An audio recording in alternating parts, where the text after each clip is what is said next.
지난주 태풍 마이삭으로 강원 동해안은 막대한 피해를 입었는데 뒤이어 태풍 하이성까지 북상하면서 긴장감이 높아지고 있습니다. 한반도를 연달아 강타한 태풍 마이삭과 하이선.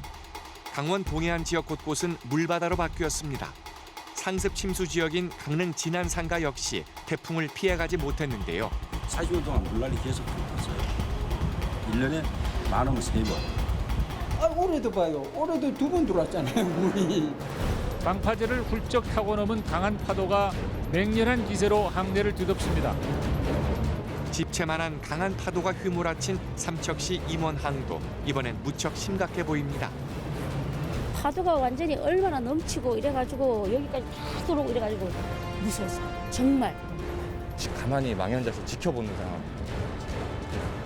깊은 상처를 남기고 간 태풍 뒷이야기를 들어보시죠. 태풍이 지나간 다음 날 무슨 일이 있었냐는 듯 새파란 하늘은 어제의 흔적을 지우고 있습니다. 분명 어제까지만 해도 서 있기조차 힘들었던 경포호 주변. 햇볕만이 따사로이 내리쬐는데요.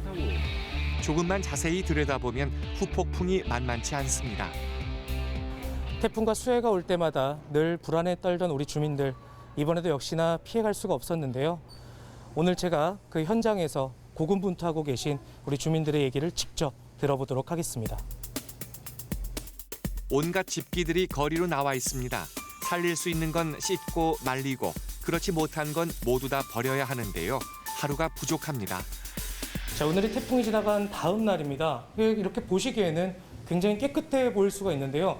이렇게 청소하기까지 이곳 사장님께서 밤새 이곳을 닦고 또 청소를 하셨다고 합니다. 겉은 멀쩡해 보이지만 침수된 가전제품이며 못 쓰게 된 식재료들은 되돌릴 방법이 없는데요. 언제쯤 다시 영업을 시작할 수 있을까요? 이게 여러 가지 문제가 있어요. 이 집합상가에서는 수해가 나면 청소를 해도 같이 해야 된단 말이에요. 내가 빨리 한다 그래서 뭘 할 수 있는 게 아니라고.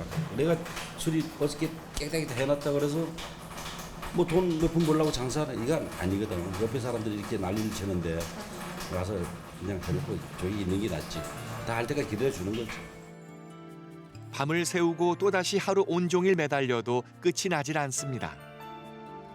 지난 상가엔 식당만 있는 게 아닙니다. 또 다른 피해 상가, 세탁소입니다. 세탁물은 미리 옮겨놓은 상태. 하지만 세탁기며 여러 부품들은 손 쓸 수가 없는데요. 이참에 다 내려놓고 싶은 마음도 굴뚝 같습니다. 여는 이쪽에 지난 상가에 있는 사람들은 물에 잠기는 게 일상생활이에요. 너무 슬픈 말씀이신 것 같아요. 그러니까 여기 물이 확 잠기면 사람들은 와보고 큰일 났다고 큰일 났다는데 우리는 올해도 봐요. 올해도 2번 들어왔잖아요, 물이. 그럼 앞으로 태풍 하나 오는 게 그게 또 얼마나 올지 몰라.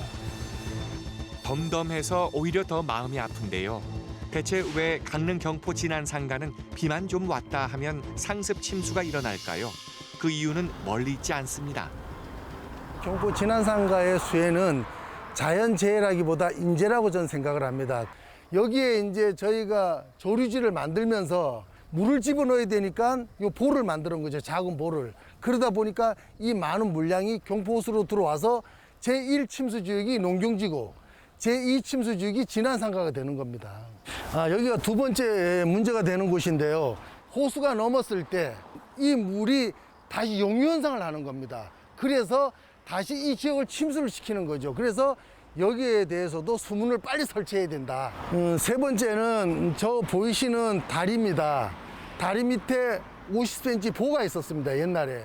지금도 늦지 않았습니다. 저기도 보를 설치해야지만이 바다에서 올라오는 용유현상을 막을 수가 있습니다, 일부를. 그래서 이 세 군데에 보를 설치해서 더 이상 수해를 입지 않도록 해주실 간곡히 부탁드립니다. 근처가 이거나 이번에 피해가 좀 컸던. 보지 않곤 믿기 힘든 광경들이 속속 드러납니다.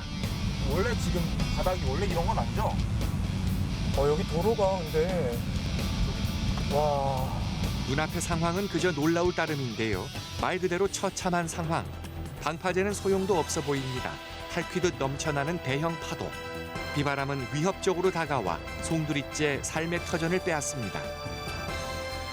뼈대만 남은 항구는 수습할 일만 남았는데요.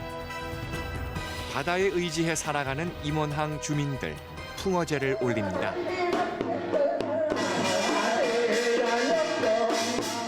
마을의 안녕과 어민들의 안전, 그리고 풍어를 이루길 바라며 정성껏 마련한 자리. 평화의 바다에서 넘실대는 만선의 부푼 꿈이 아니라 잿더미 위에 마련한 이번 풍어제는 그래서 더욱 간절하고 그래서 더욱 더 애잔합니다. 풍어제 준비를 직접 해주셨잖아요. 어떤 마음으로 준비를 해주셨어요? 항상 남편들이 바다 나가 있으면 걱정이 돼요. 무슨 뭐 사고나 일어날지 이런 그걸 인해서 이렇게 저기 했습니다. 특히나 이번에 태풍이 지나가서 더 그런 마음이 크셨을 것 같아요. 그렇죠. 예, 이번 태풍은 진짜 너무너무 어마어마하게 온 동네를 다 이렇게 삼켜버렸어요, 진짜.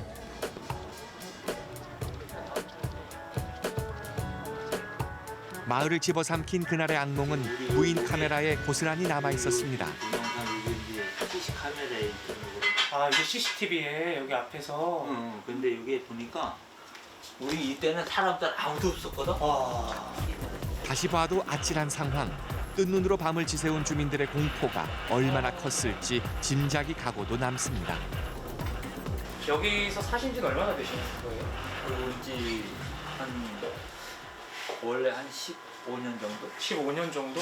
15년 살면서 이런 일이 그러면 처음 보는 거예요.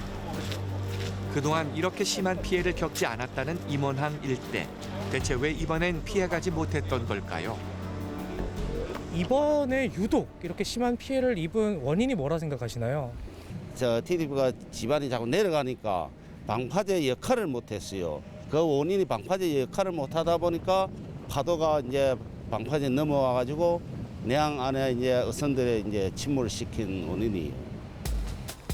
물폭탄이 떨어진 가게 안은 아수라장으로 변했는데요.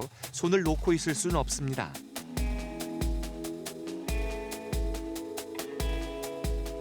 물품 지금 손해나 또 피해 보신 건 어느 정도 되세요? 물품 피해 많이 봤죠. 저기 안에 가게 안에 물이 전부 들어왔으니까 그 안에 막 가게 안에 있는 물건들은 다 못 쓰죠. 못 쓰게 됐어. 마이삭이 오고 나서 지금 며칠 뒤에 또 하이선이요. 네, 하이선이 왔죠. 이 모든 게 다 반파가 되다 보니까 지금 이 재개를 하고 있다 보니까 보상까지는 지금 엄두도 못 내고 뭐 어떻게 나올지조차 지금 가늠할 수도 없고 그런 상황입니다. 이 상황에 대해서 우리 지자체나 정부에게 우리 상인들을 대표하시는 입장에서 한 말씀 부탁드리겠습니다. 뭐 빠른 시일 내에 정부에 바라는 거는 재난 지역으로 선포가 지정을 해주시고, 그다음에 지자체에서는 빨리 응급 복구라도 해서 상인들이 하루 빨리 나와서 영업을 재개할 수 있도록 이렇게 해주시면은 고맙겠습니다. 한순간에 삶의 터전을 잃어버린 수재민들. 반복된 재해는 인재일 수밖에 없습니다. 보다 근본적인 해결책과 대책 마련이 그 어느 때보다 절실한 상황입니다.